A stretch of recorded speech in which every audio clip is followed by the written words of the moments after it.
Welcome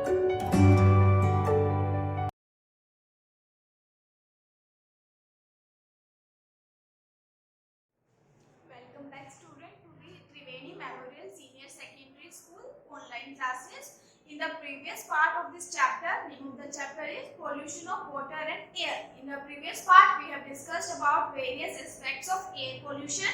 Today we are going to start with our water pollution.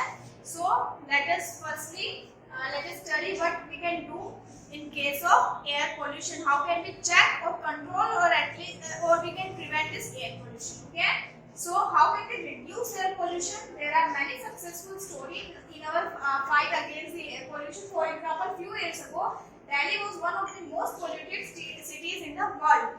Okay, it was being choked by fume released from the automobiles running on diesel and petrol. The decision was taken to switch fuels like CNG, which is approximately idle fuel, not completely idle fuel. We can say that approximately idle fuel it is. Okay, and that unleaded petrol, which is less harmful than leaded petrol. Okay, these measures have resulted in a cleaner air for the city. You might know of some of the other examples from your area regarding the reduction of this air pollution. Share this with your friends. Okay, now the quality of the air at various locations is monitored regularly by the government and the other agencies. We can use this data to generate awareness about air pollution among friends and neighbors. There is a need to switch over alternative fuels instead of fossil fuels, because we know that fossil fuels take millions of years to get replenished. Okay. Yes. Now next is for our energy requirement. This could be solar energy, hydropower, and wind energy. Okay. Small contribution on your part can make a huge difference in the state of environment. Okay.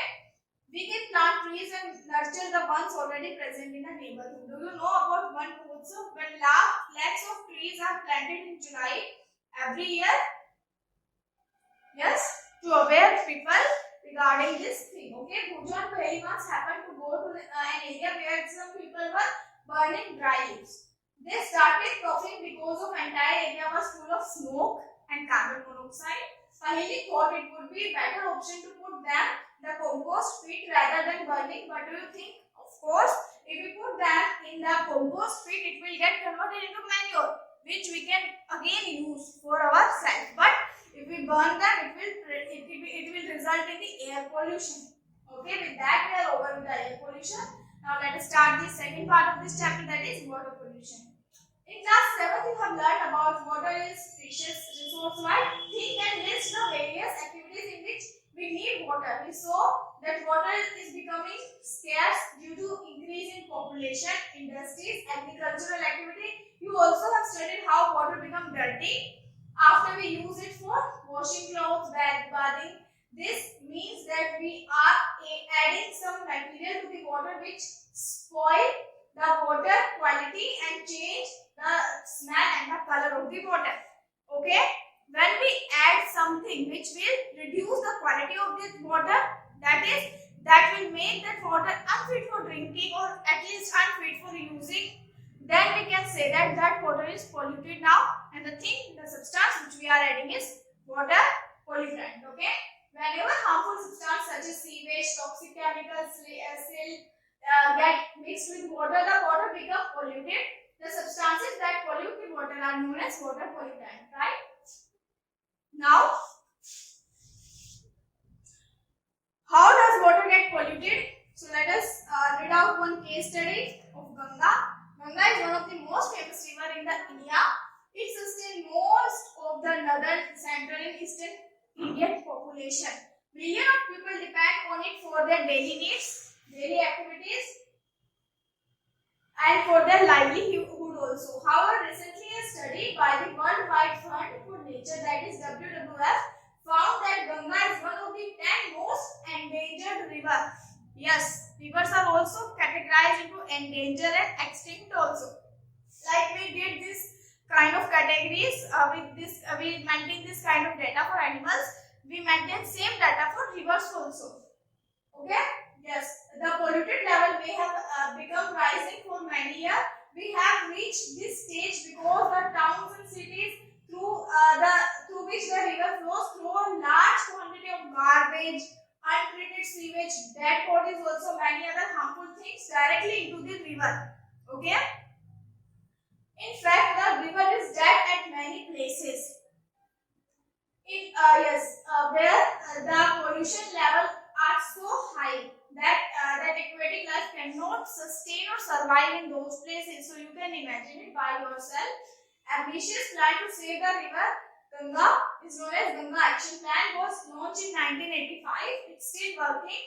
It aimed to reduce the pollution level of the river. However, increasing population and industrialization have already damaged the mighty river beyond repair. Now, the government of India has launched a new initiative known as National Mission for Clean Ganga and MCG in 2016. Let us take a specific example to understand the situation of Ganga. The Ganga at the Kanpur in Uttar Pradesh, UP, has one of the most polluted stretch of this river. Okay, and Kanpur is one of the most polluted city in our India. Kanpur is also one of the most populated city also. So you can relate this pollution and population. More population, more garbage, more pollution. Okay. Yes. People can be seen bathing, washing clothes and defecating in the river. They are also throwing garbage, flowers, idols of God and goddesses and a non-biodegradable polythene bag into the river. At Kanpur, the amount of water is comparatively small and flow of river is very slow. In addition, Kanpur has more than 5,000 industries.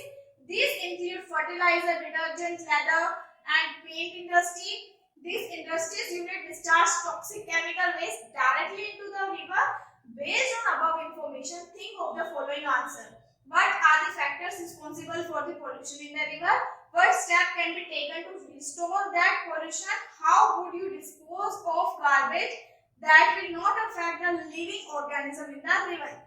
Many industries discharge harmful chemicals directly to the river in the stream, causing pollution of water. Example: oil refineries, paper factory, textile, sugar mills, and chemical factories. These industries cause chemical contamination of the water.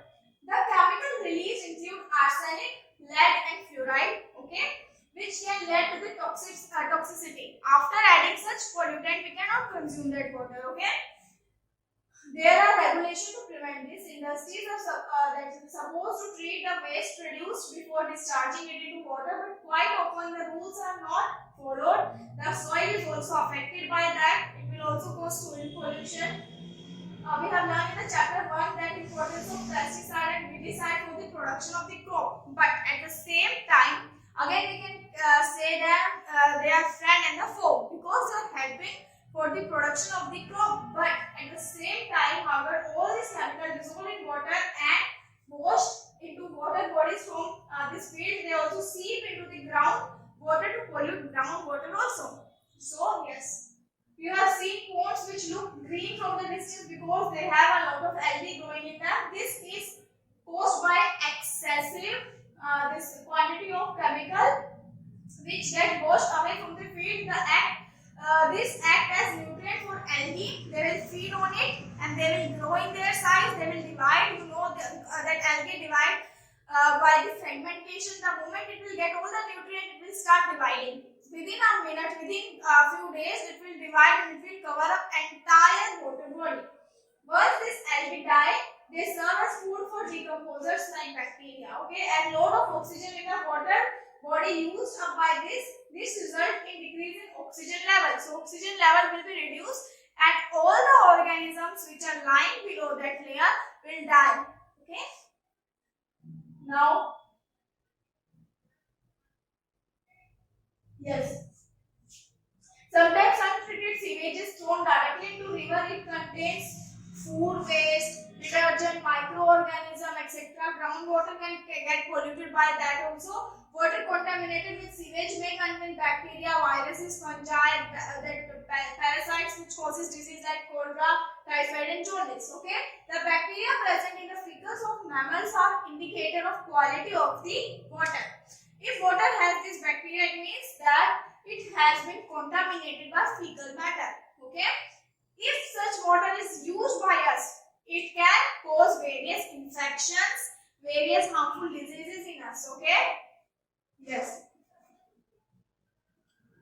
What is the potable water and how it is purified? We have studied that in our previous class also. WWTP wastewater treatment plant. Bhuj is very upset. He tells Paheli that he drank water which looked clear but was without any smell, but still it felt sick. Paheli explained that water which looked clean may still have disease causing microorganisms and dissolve impurities. So it is essential to purify that water before drinking. For example, if you have nothing, you can just boil that water. The water which is suitable for drinking is known as potable water. You have seen how various physical and chemical processes in the sewage treatment plant help us to clean that water, okay, before discharging into water bodies. Similarly, municipal bodies treat the water before supplying to the house, okay. Let us see how water can be made safe for drinking. First of all, you have already seen water is filtered. This is a physical method of removing impurity. A popular household filter is candle type filter. And nowadays we are using RO also, which involve the process of reverse osmosis. Many households be boiling the water, which is again suitable method for getting potable water. Then next is chlorination, in which we just add the chlorine, which kills harmful bacteria. Okay. For bleaching powder also, we must be cautious. We should not use more chlorine tablet than specified, otherwise it will harm our body. But can be done.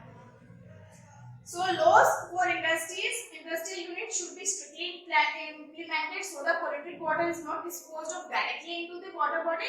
Water treatment plants should be installed at the industries area. At our individual level, we should use the water very effectively.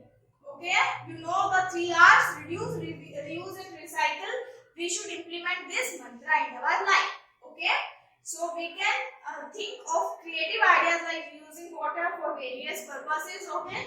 And for example, you can reuse the water which is that not potable for your drinking, which is not good for your drinking, for car washing, okay? You can use washing vegetable, maybe use the water which you are used for washing vegetable can be reused for planting the plants in your garden. Pollution is no longer a distant phenomena. It is affecting the quality of our life. Okay. So unless we realize our responsibility and start using environment friendly processes, it can be threatened for the survival of our life also and the life all life forms on earth. Okay. And it will put our planet in danger.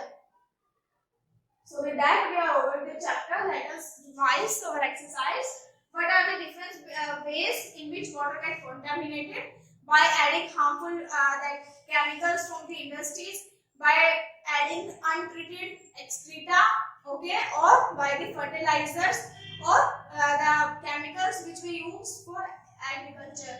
At individual level, how can you help reducing air pollution? As you know that we can use public vehicles. Okay, we can use CNG vehicles, we can use unleaded petrol vehicles by our own. Okay, we can switch to walking wherever we can. We can use cycle, right? Clear, transparent water is always fit for drinking. No, it is not. It may contain dissolved impurity.